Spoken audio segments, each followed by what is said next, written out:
जय माँ गायत्री, जय गुरुदेव, सभी को मेरा प्रणाम। गायत्री के प्रत्यक्ष चमत्कार में आज फिर से एक नए चमत्कार के साथ प्रस्तुत हूँ। आइए आज हम जानेंगे कि गायत्री उपासना के मूर्तिमान चमत्कार महात्मा आनंद स्वामी जी। जानेंगे कैसे माता गायत्री ने उनके जीवन में चमत्कार किए और कैसे उन्होंने गायत्री को अपने अंदर प्रकाशित किया। सुप्रसिद्ध महात्मा आनंद स्वामी अपने युग के महान गायत्री उपासकों में से एक थे। आर्य समाज के उच्च पदों पर वे आसीन थे और सफल पत्रकार माने गए हैं। 92 वर्ष की आयु तक वे देश विदेश में गायत्री का प्रचार करते रहे हैं। उनकी अपनी साधना भी ऐसी थी कि उनके मन, वचन और कार्य में समान रूप से उतरी थी। उक्त महात्मा आनंद स्वामी ने गायत्री मंत्र, आनंद गायत्री कथा आदि अनेक महत्वपूर्ण आध्यात्मिक पुस्तकें लिखी हैं। उनमें से आनंद गायत्री कथा में अपने निज के जीवन में प्रकट हुई गायत्री साधना के चमत्कारों का वर्णन है। यह आप बीती सुनने और ध्यान देने योग्य है। उन्हीं के शब्दों में यह अनुभव इस प्रकार है।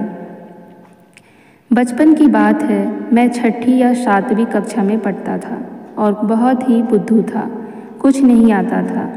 इस कमजोरी के कारण अध्यापक गण मुझे घंटी आरंभ होते ही बेंच पर खड़ा कर देते थे तथा यह क्रम लगभग प्रत्येक विषय के घंटे में चलता रहता था। स्कूल से घर आने पर पिताजी मारते थे तथा कहते थे कि तू सर्वथा अयोग्य है, किसी काम का नहीं है। मैं रो रो कर कहता, पिताजी मैं बहुत ध्यानपूर्वक पढ़ता हूँ, किंतु क्या करूँ, जो पढ़ता हूँ वह याद ही नहीं रहता। वे कहते, तू पढ़ता ही नहीं, तू सर्वथा निकम्मा है, मूर्ख है। इस दैनिक अपमान एवं नित्य के पीटे जाने के से इतना दुखी हुआ कि इस छोटी सी आयु में आत्महत्या की बात सोचने लगा। जीने की कोई इच्छा नहीं रही। सोचा इस दुख और अपमान से भरे जीवन से तो मर जाना ही अच्छा है। एक दिन 12 बजे स्कूल से छुट्टी हुई तो मैं सीधा उस बरसाती नाले पर गया जो हमारे गांव के पास बहता था। वर्षा के दिन थे, नदी बाढ़ के पानी से भरी हुई थी तथा पानी तीव्र गति से बह रहा था। मैंने पुल पर खड़े होकर छलांग लगा दी। दृढ़ निश्चय कर लिया था कि मर जाऊंगा, परंतु भगवान को इस शरीर से कुछ काम लेना था, इसलिए यत्न करने पर भी मैं मर नहीं सका। गोते खाता हुआ मूर्छा की अवस्था में कोई 2 मील नीचे किनारे इस्लामगढ़ के पास जा लगा। वहाँ के लोगों ने मुझे पहचान कर घर पहुँचा दिया। एक दिन आर्य समाज के स्वामी नित्यानंद हमारे गांव जलालपुर में आए थे। हमारे बाग में ठहरे। पिताजी की आज्ञा हुई कि इन्हें तू रोटी खिलाने जाया कर। मैं प्रतिदिन जाता और उन्हें रोटी खिला आता। एक दिन पिताजी ने कहा, जा भैंस को पानी पिला ला। मैं गांव से के बाहर तालाब में पानी पिलाने भैंस को ले गया। भैंस पानी पीकर गहरे पानी में चली गई। मैं छोटा था, उसे बाहर निकालूं तो कैसे? बहुत चिल्लाया, ढेले मारे तो भैंस तालाब के दूसरे किनारे पर जाकर निकली तथा बाहर निकलकर जमींदार के खेत में घुस गई। जितनी देर में मैं दूसरी ओर पहुंचा, उतनी देर में उसने खेत में लगी फसल का कितना ही भाग नष्ट कर दिया। इधर से मैं भागा हुआ गया, उधर से जमींदार आ गया। मुझे पकड़कर इतना मारा कि हड्डियां दुखने लगी। उस दिन मुझे स्कूल से भी मार पड़ी थी। घर आया तो पिताजी ने क्रोध से कहा कि इतनी देर लगाकर आया है, और तब उन्होंने भी पीटा। मैं भगवान से प्रार्थना करने लगा कि क्या करूं। तभी पिताजी ने कहा, जा बाग में स्वामी जी को रोटी दे आ। मैं रोटी लेकर स्वामी जी के पास पहुंचा, उन्हें खाने को कहा और एक और निराश एवं उदास सा खड़ा रहा। महात्मा जी मेरी ओर देखते रहे। भोजन कर चुके तो बोले, खुशाल चंद क्या बात है, तू आज उदास क्यों है? सहानुभूति की बातें सुनकर मेरी आंखों से आंसू आ गए। फूट फूट कर रो उठा। स्वामी जी ने प्यार से मुझे अपनी गोद में बैठा लिया और बोले, तुझे क्या हुआ? क्यों इतना दुखी है? मैंने रोकर सारी कथा उन्हें सुनाई।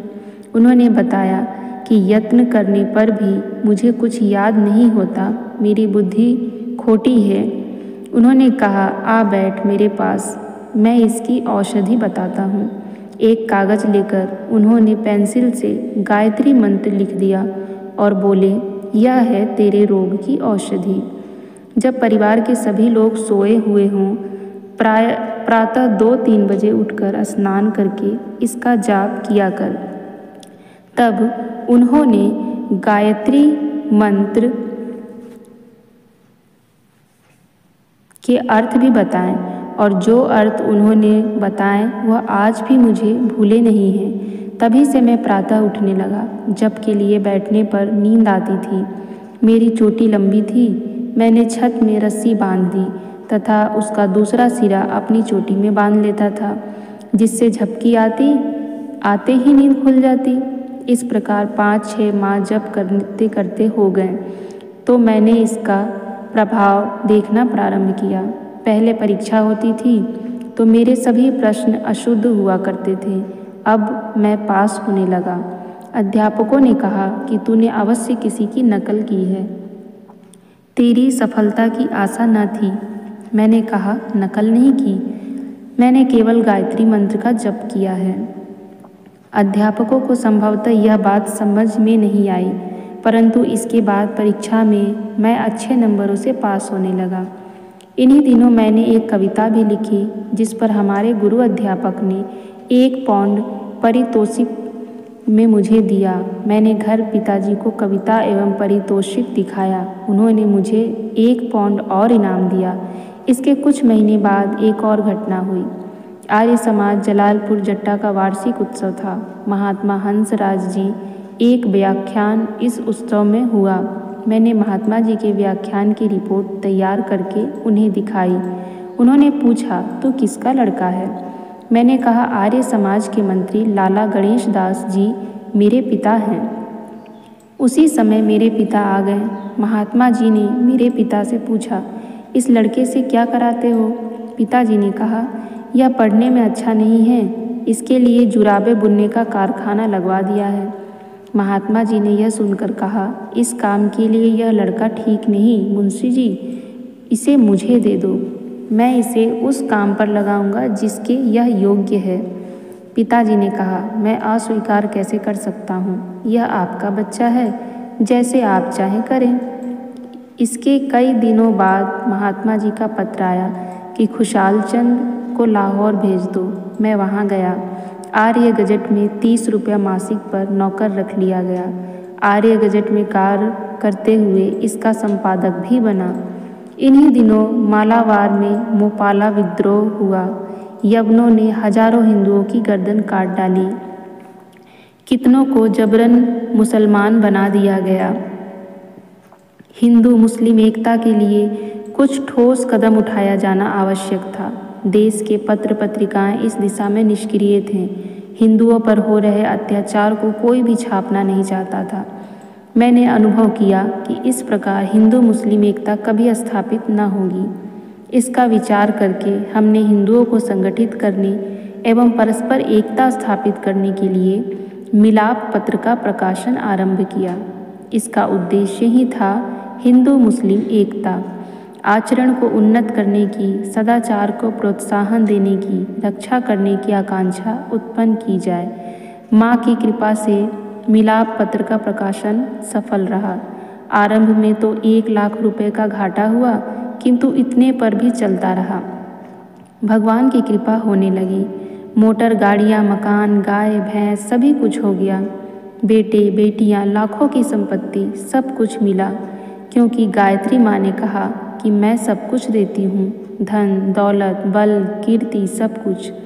माँ की कृपा से सब कुछ मिला।